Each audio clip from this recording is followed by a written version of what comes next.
Hi, everyone. Judge Andrew Napolitano here for Judging Freedom. Today is Thursday, March 16, 2023. It's about 3 o'clock in the afternoon on the East Coast of the United States. I have been waiting for this segment for the past 48 hours since we learned of the confrontation between two Russian fighter jets and an American spy drone over the Black Sea earlier this week. Who better to talk about this and all things related to it than Scott Ritter, who joins us now. Scott, welcome back to the show, as always. What happened? I mean, you wrote a piece about this, which is the best I have seen anywhere from any source in the past 48 hours. Obviously, I don't see classified things, but I devour this stuff. What happened over the Black Sea earlier this week? Well, the United States was carrying out what it claims to be a freedom of navigation type exercise using the drone flying what they claim to be international airspace. The problem is the international airspace that they claim to be flying in is adjacent to the Crimean Peninsula, one of the most sensitive military locations for Russia at any time, and especially so now that Russia is engaged in a war with Ukraine, where the Crimean Peninsula figures heavily. One of the things that nations can do during times of conflict like this or crisis is to declare exclusionary zones. So normally you have a 12 nautical mile extension of your territorial limit. But what you can do is say, we're going to extend that for a period of time because of special national security reasons. We do it, other nations do it, and Russia has done it. Basically telling the United States, don't bother flying your drone through this space or any aircraft through this space. Well, we opted to fly our drone through that space because we claim that Crimea doesn't belong to Russia. It belongs to Ukraine, and therefore the territorial extension out of Ukraine belongs to Ukraine, and Russia doesn't get to impose its own exclusionary zone on that. So we're playing semantic games. And on the surface of that, the Russians may not, in and of itself, on that choose to create a conflict. We know the British tried this with a ship back in the summer of 2021. I remember they sailed a destroyer right along the same path that the Reaper was on. At that time, the Russians fired warning shots, and when it was done, they told the British, if you ever sail here again, we'll sink the ship, no questions asked. We won't put up with it. Well, the British stopped sinking ships, or sending ships. We sent the drone, and Russia gave us instructions. Get out of here. 19 times they flew by it. 19 times. If you don't get the hint by the 19th time, then Russia gets to do things like dump fuel on the drone to break up its aerodynamics and bring it down. They didn't shoot it down, but they brought it down. But here's the question. Why? Was this just about a diplomatic spat? No. You see, the United States is in the business of using intelligence information collected on Russia, giving it to the Ukraine so the Ukrainians can carry out attacks against Russia. So we are an active participant to the conflict. So the notion that we can come in and claim some sort of, international freedom of navigation status, that we are purely an innocent party, is absurd in the extreme. We collect intelligence. On the left wing of that drone was one of the most sophisticated signals intelligence collection platforms available for that drone. It was actively collecting intelligence on against Russia to give to the Ukrainians so the Ukrainians could use it for war. We were a legitimate target of war. Russia should have shot us down out of the sky. The fact that they didn't means that Russia's in the business of escalation management, not trying to make this a big deal, but it is a big deal because the intelligence we provide to Ukrainians results in dead Russians and destroyed Russian equipment. Did the Americans, I'm going to use a phrase that may not be correct, turn off a transponder or turn something off on the drone so as to make it more stealthy and less observable? I've heard that, but it makes no sense. First of all, this drone was flying at an altitude that is imminently detectable. It's flying through airspace that the Russians are monitoring every aspect of it. It was picked up when the moment it took off and the moment it came in. They might have turned the transponder off for this reason. There are people out there call themselves the OSINT, the Open Source Intelligence Community. These are a bunch of non-military, non-governmental people who monitor stuff. And there's a lot of people who put out flight paths. So they'll sit there and say, we monitored the drone as it did this, we monitored this, and they'll show aircraft flying. we may have turned off the transponder, not to fool the Russians, but to fool them, so that we can tell a story about where the drone was flying that can't be verified by somebody. Because if OSINT people had this transponder, they would show exactly the flight path, and any logical person looking at it, they would say, man, if that was a Russian drone flying that close to an American space during a time of war, collecting information on America to give it to people trying to kill Americans, we'd have shot it down too. Let me make sure that I understand what you're saying. Russia and Ukraine are at war. The United States and NATO are backing up Ukraine with cash, with military equipment, and secretly with human beings on the ground. The drone was engaged in an act of war by spying on the most sensitive aspects of Russia's military gathering of human beings and of equipment anywhere in Russia. The drone was a legitimate target of war, intentionally sent into the theater of war by American military authorities. Is all of that true? Absolutely. Here's what, I can't say this with a straight face. Here's what Senator Lindsey Graham would have done if he were the president of the United States. Well, we should hold him accountable and say that if you ever get near another U.S. set flying in international waters, your airplane would be shot down. What would Ronald Reagan do right now? He would start shooting Russian planes down if they were threatening our assets. I can't imagine that Ronald Reagan or any American president in his right mind would kill Russian pilots because they came too close to an American drone in an area of airspace that Russia has claimed hands off on because of its sensitivity to what's going on the ground. Lindsey Graham doesn't know what he's talking about. I mean, I'm going to be polite on your show, Judge, out of respect for you. Correct. And I'm not going to call him what he deserves to be called. Isn't he a general in the Air Force Reserve, and he doesn't know what the hell he's talking about? Well, I think he's a colonel, and he's a lawyer. So there we are.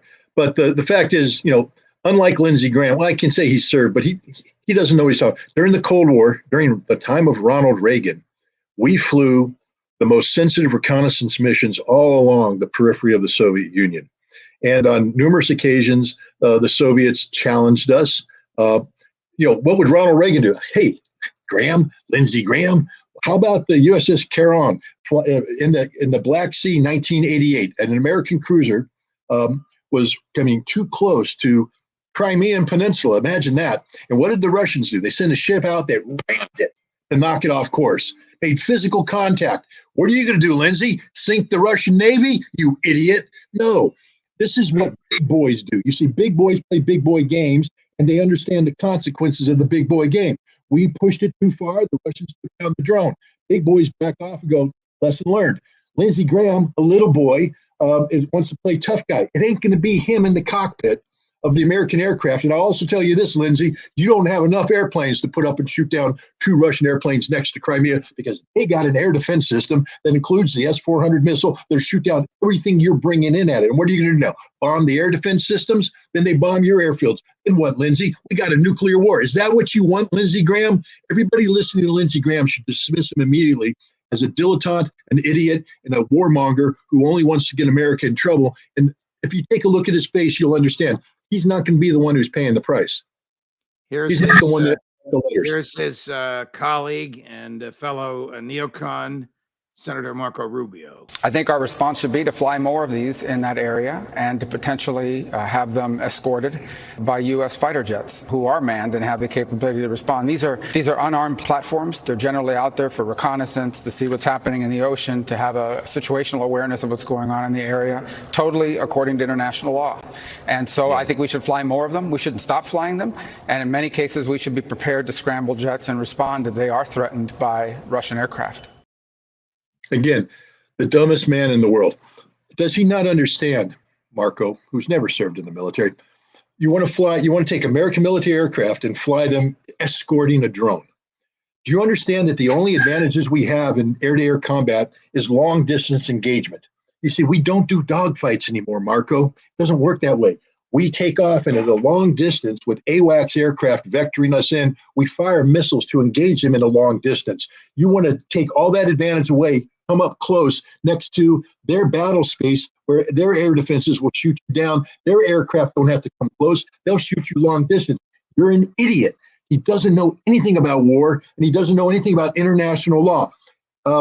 Pro hint, Marco, when you fly an intelligence asset, collecting intelligence on one target, and you provide that intelligence to the other side to kill that other target, you're a participant in the conflict. You lose all the protections you have. You should be thankful the Russians aren't shooting down everything we got. What is the, if I were a guest on the show instead of the host, I'd be going, you go, Scott.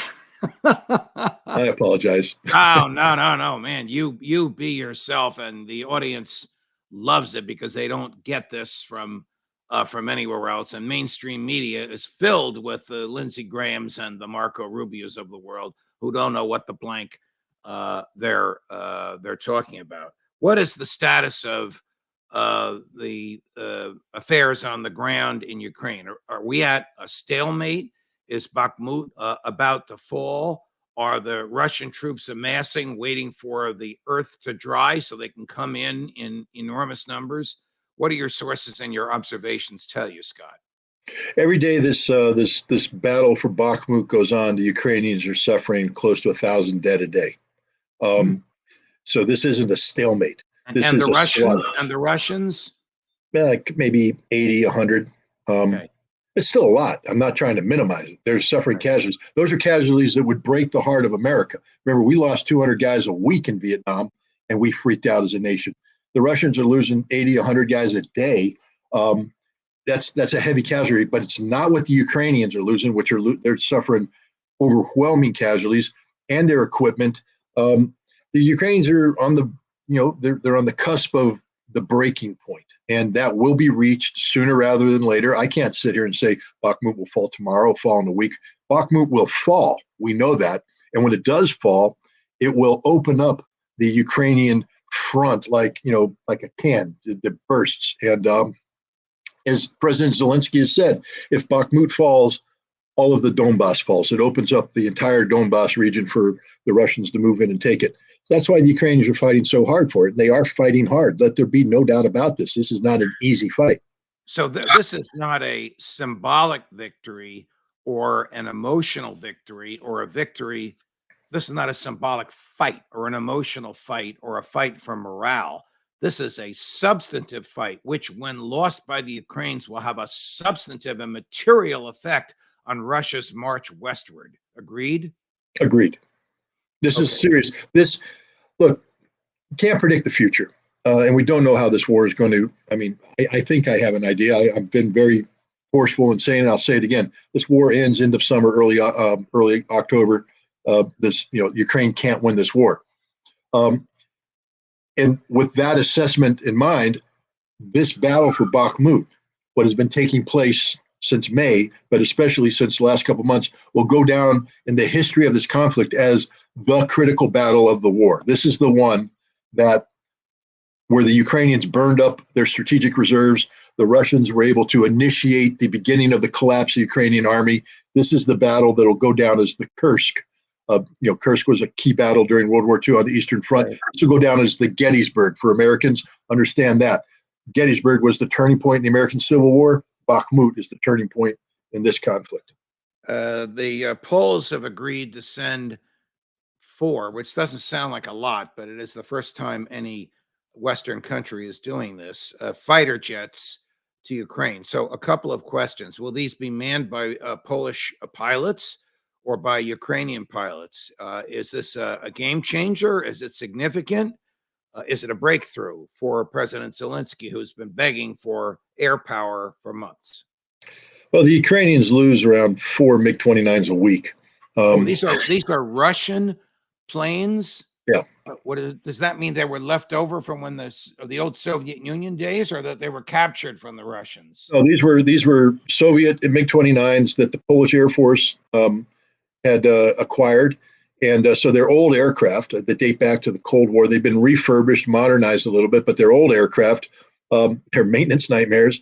And the Ukrainians do have pilots that can fly them, so they don't have to be Polish pilots. Although, depending on the avionics in it, even though it's a MiG-29 airframe, if the Poles have upgraded the avionics, a Ukrainian pilot may not be familiar with those. So hopefully, they've been getting some sort of cross training and familiarization. How they're going to get the aircraft from Poland to Ukraine is an interesting thing, because if it takes off from a Polish airfield, flies into Ukraine, Poland just became a participant in the conflict. So they're going to have to somehow tow the airplane across all the time, et cetera. But four will accomplish nothing. They will be shot down. They probably, if the Russians, can detect them, they might be destroyed on the airfield before they ever get a chance to take off. This is not a game changer. It's a political stunt. What do these things cost?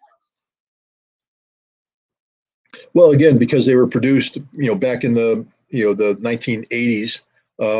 You can't compare. Let's put it this way: an Su-27 of the kind that took down our $32 million drone cost the Russians around $30 million. This MiG-29, when it was built, probably runs in the area of $12 million. With upgrades, you could probably take it up to $15 million. So 4 airplanes, you're probably looking at around $60 million worth of stuff. But then again, there has to be spare parts. There has to, This is not as easy as people are like, well, why don't we just give them 4 airplanes? Because they're 4 logistical nightmares. Earlier today, when interrogating Jack Devine, I got him to acknowledge, I don't take credit for this because he just says what he wants to say.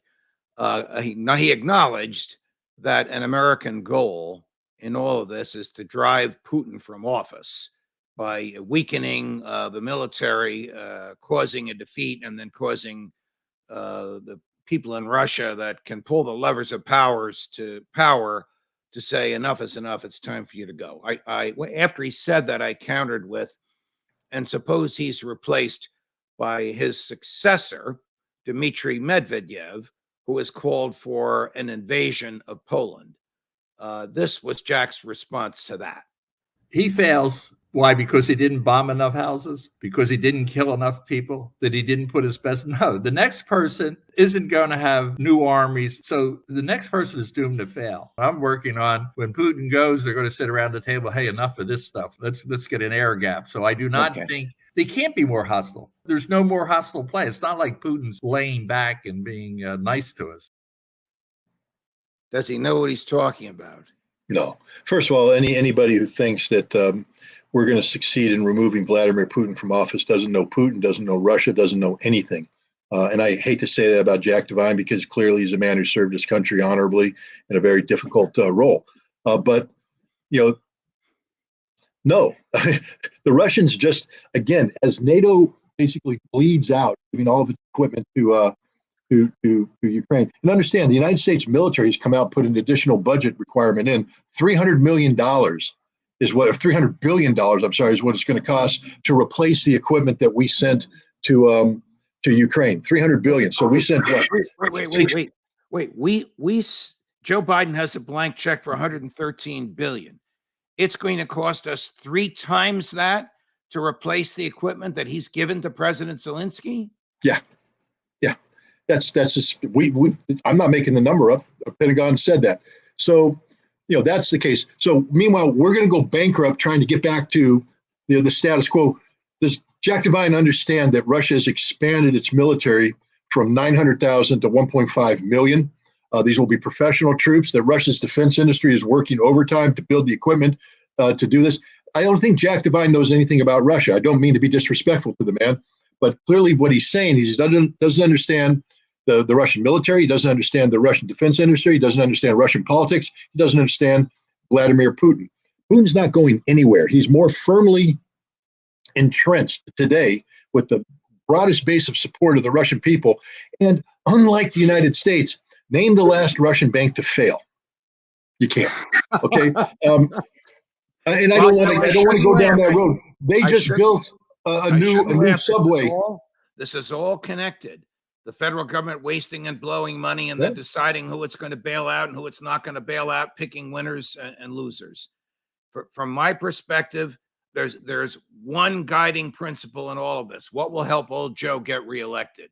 That seems to be the guiding principle of this federal government. If he'll help him to get reelected to be a wartime president like his heroes Abraham Lincoln and FDR, he'll make sure we're in war. If he'll help him get reelected to bail out the depositors at a bank over and above what the federal insurance is, but not the investors in the bank, he'll bail out the depositors. If it will help him to get reelected to bail out the investors, he'll bail out the investors. There's no rhyme or wrong. There's no constitutional principle here.